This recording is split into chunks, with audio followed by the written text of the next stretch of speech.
Jeremiah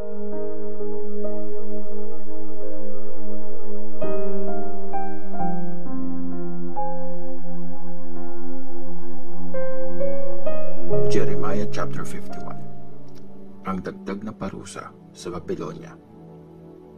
Sinabi ni Lord, magpapadala ako ng mapaminsalang hangin para wasakin ang Babylonia at ang naninirahan doon.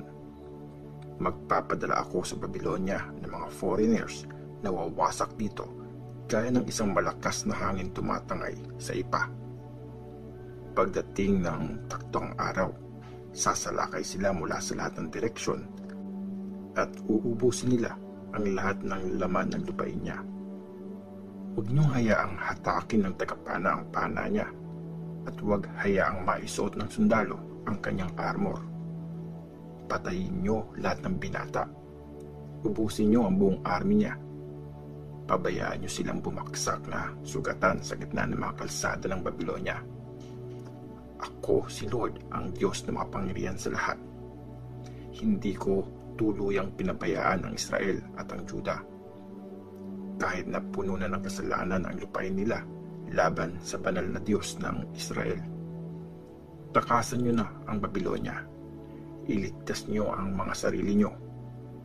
Hindi kayo dapat madamay sa parusa ko sa Babylonia kasi dumating na ang oras ng paghihiganti ko at pagbabayaran na nila ang kasalanan nila. Parang isang gintong baso sa kamay ko ang Babylonia na nilasing ang buong mundo. Ininom ng mga bansa ang alak niya kaya nabaliw sila. Biglang bumagsak at nawasak ang Babylonia. Iyakan niyo siya. Magdala kayo ng gamot para sa sugat niya at baka gumaling pa siya. Sinabi ng mga foreigners na nakatira doon, sinubukan naming gamutin ang Babylonia pero huli na ang lahat. Iwan na natin siya at bumalik na tayo sa bayan natin dahil sagad na sa langit ang kapahamakan niya. Pinakita ni Lord na nasa tama tayo. Tara, i-declare natin sa Zion ang ginawa ni Lord na Diyos natin. Hasain ang mga arrows, ihanda ang mga armor. Inidiyukan ni Lord ang mga hari ng Medes dahil gusto niyang wasakin ang Babylonia. Gagawin niyon ni Lord bilang paghihiganti dahil sa pagwasak sa temple niya.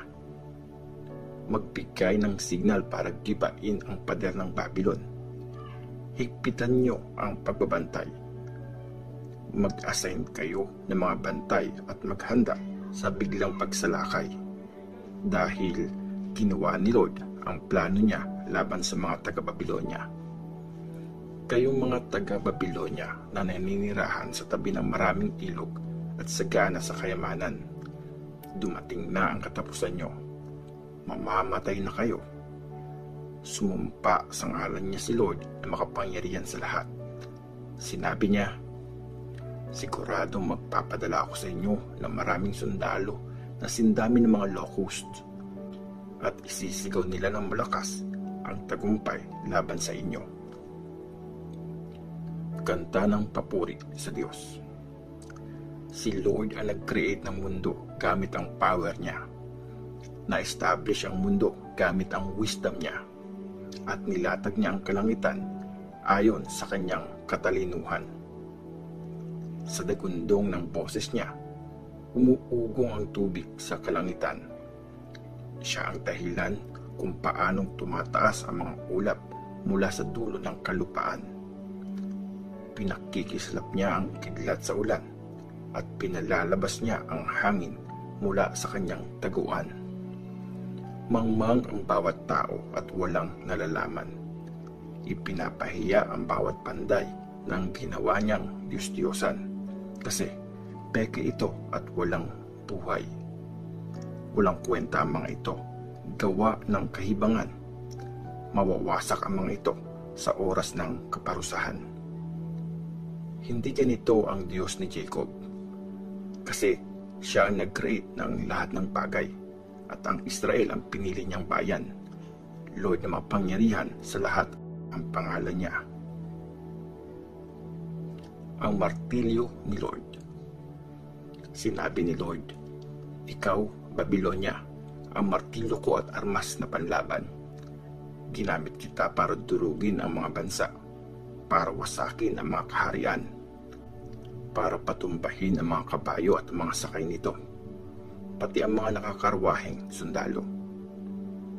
Ginamit kita para durugin ang mga lalaki at ang mga babae, pati na rin ang matatanda at mga bata, at mga binata at ang mga dalaga.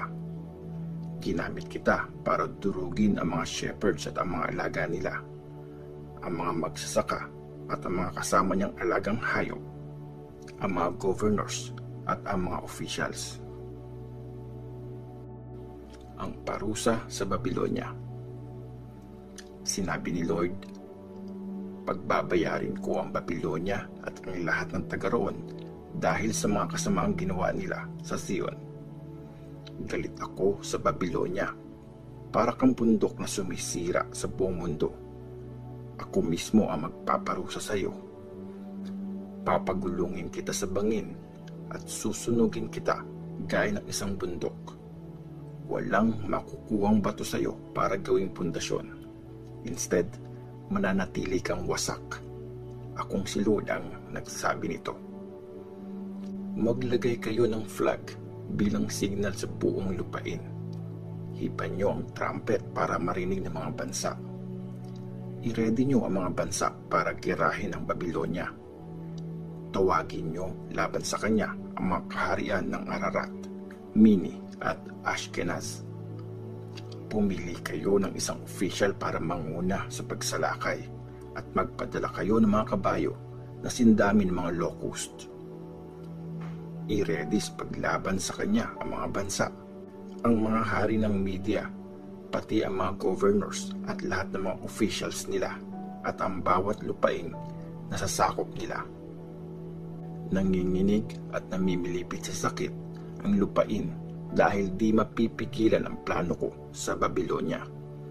Sisirain ko ang lupain ito at wala nang maninirahan dito.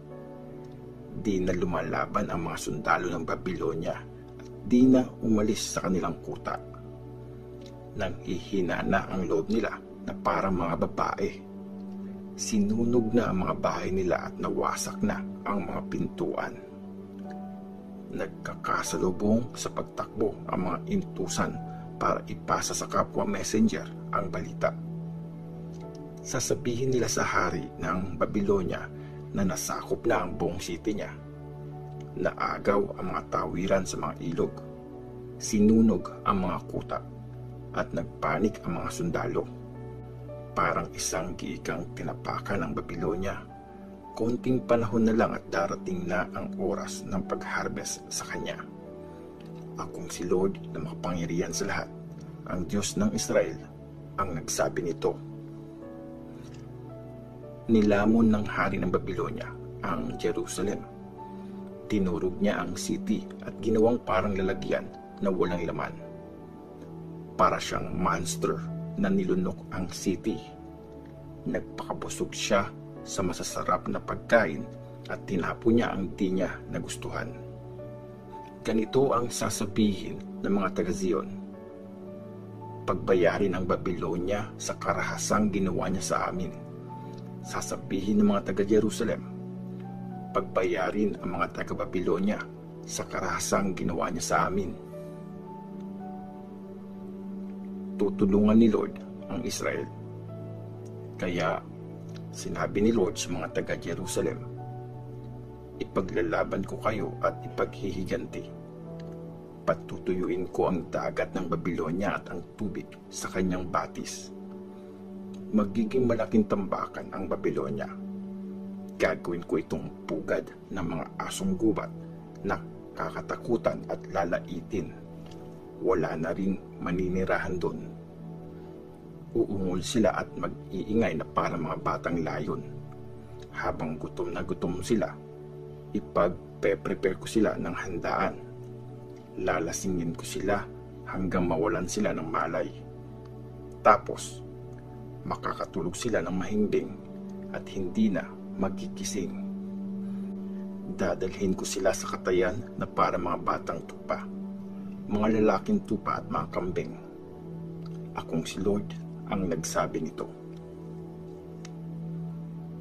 Ang pagkawasak ng Babylon.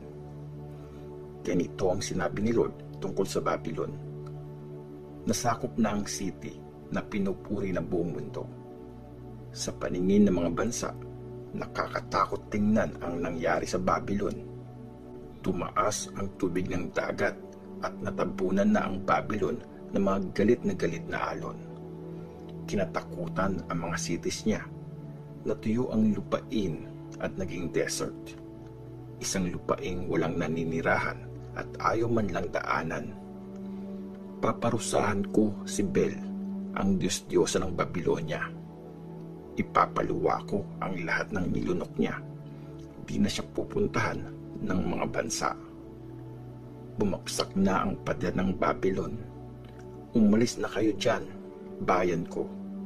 Iligtas niyo ang mga sarili niyo mula sa matinding galit ko. Huwag kayong panghinaan ng loob o matakot sa mga chismis na naririnig niyo sa lupain. May mga balitang kumakalat taon-taon. Mga chismis tungkol sa karahasan sa lupain at mga haring naglalaban. Siguradong darating ang panahon na paparusahan ko ang mga rebulto ng Babylonia. Mapapahiya ang buong lupain at mapapatay ang lahat ng mamamayan niya. Sisigaw sa tuwa ang lahat ng nasa langit at lupa dahil sa nangyari sa Babylonia. Sasalakayin kasi siya ng mga tagawasak mula sa north. Maraming pinatay ang Babylonia sa mundo. Dapat itong bumagsak dahil sa mga pinatay nito mga Israelites.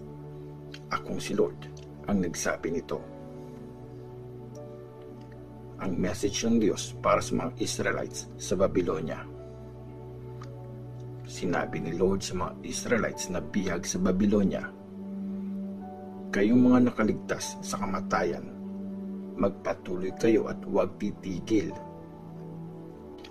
Alalahanin niyo ako mula sa malayong lupain at isipin niyo ang Jerusalem.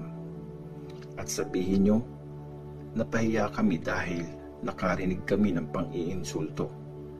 Nalagay kami sa kahihiyan dahil dumating ang mga foreigners at pumasok sa mga banal na lugar sa temple ni Lord. Kaya darating ang panahon na paparusahan ko ang mga Diyos-Diyosan ng Babylon at maririnig sa buong lupain ang pagdaing ng mga sugatan. Kahit na maabot ng Babylon ang langit at makapagtayo siya ng mga kuta doon, magpapadala pa rin ako ng mga tagawasak para salakayin siya. Akong si Lord ang nagsabi nito. Iba pang kapahamakang darating sa Babylon. Sinabi pa ni Lord, pakinggan niyo ang iyakan mula sa Babylon, ang pagluluksa dahil sa pagkawasak niya. Winawasak ko ang Babylon at pinatatahimik ang malakas niyang boses. Parang rumaragas ang tubig ang mga kalaban, lalong lumalakas ang mga boses nila. Sumalakay ang tagawasak sa Babylon. Mga sundalo niya ay binihag. Mga pana nila ay pinagbabali. Dahil ako ay Diyos na nanginingil. Pagbabayarin ko ang nagkasala. Lalasingin ko ang mga leaders niya at advisors, pati na ang mga governors, officials at mga sundalo niya. Matutulog sila ng mahimbing at di na magigising. Ako ang hari nagsabi nito. Ako si Lord na makapangyarihan sa lahat. Sinabi ni Lord na makapangyarihan sa lahat, gigibain ang malawak na pader ng Babylon at susunugin ang matataas niyang gates. Mauuwi sa walang pagod ng mga tao at susunugin ang pinagpaguran ng mga bansa. Ang message ni Jeremiah para sa Babylonia. Si King Zedekiah ay may assistant na si Raya ang pangalan. Anak siya ni Neraya at apo ni Maaseya. Nang ika-4 na taon ng paghahari ni Zedekiah sa Juda, sumama si Seraya sa hari papuntang Babylonia. Nagbigay naman ng mga instructions si Jeremiah kay Seraya. Sinulat ni Jeremiah sa scroll ang lahat ng mga disasters na mangyayari sa Babylonia, pati ang iba pang mangyayari sa Babylonia. Sinabi ni Jeremiah kay Seraiah, "Pagdating mo sa Babylon, basahin mo ng malakas sa hari ng mga tao ang lahat na nakasulat sa scroll. Tapos, mag-pray ka ng ganito. O Lord, sinabi mong wawasakin mo ang lugar na ito para wala nang manirahan dito, tao man o hayop, at forever itong magiging wasak." After mong basahin ang scroll na ito, itali mo ito sa bato at ihagis sa gitna ng Euphrates River. At sabihin mo, "Ganyang lulubog ang Babylonia at di na makakaahon dahil sa mga disasters na dadalhin, Lord, dito." Dito nagtatapos ang mga sinabi ni Jeremiah.